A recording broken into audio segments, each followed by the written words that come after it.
Pag Chinese New Year guys, ganito yung itsura ng market nila dito. Sarado. Wala pala ako mabibili dito. Diba? Ganito sila dito pag Chinese New Year. Logi kayo kasi wala kayong paninda. Joke. Nagka-close kayo pag Chinese New Year ah. Ayan o. Tip. Kung nakikita nyo guys.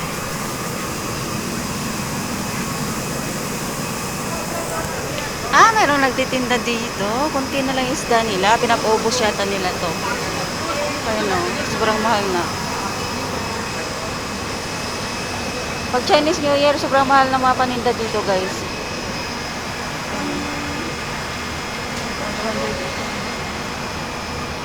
Paborito namin yung isda.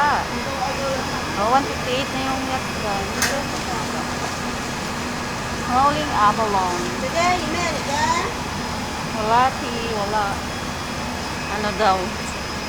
Uy, yung ulog niya.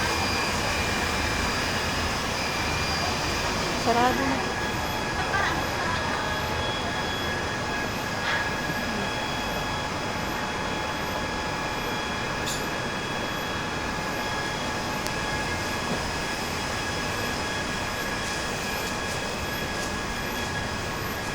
Lalim pala tayo mabilhan ng pork dito eh. Kasi close kayo eh.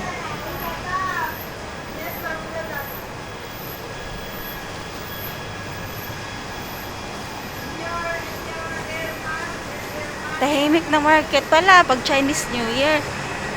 O, diba? Close sila.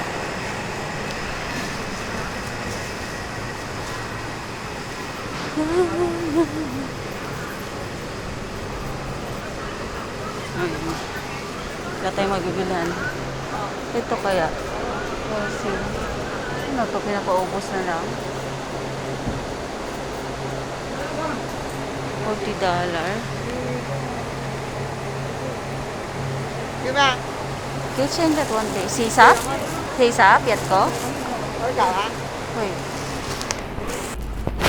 Yan, bumili ako ng isang lechon pork. $40 one. Ano kaya, anong luto kaya gagawin ko doon? Wala namang gulay dito na mabibili, sarado. Tingnan ko dito kung may, mayroong gulay doon.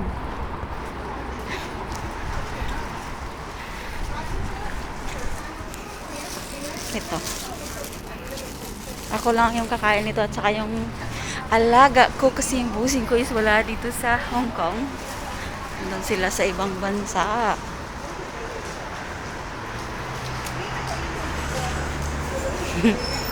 Hindi yata gulay yun. Bulaklak.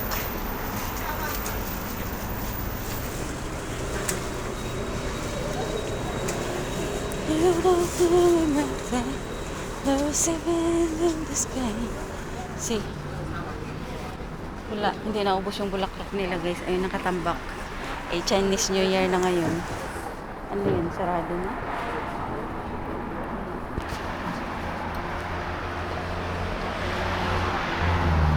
Mura yung kayong nabit. Wawa naman. Joke.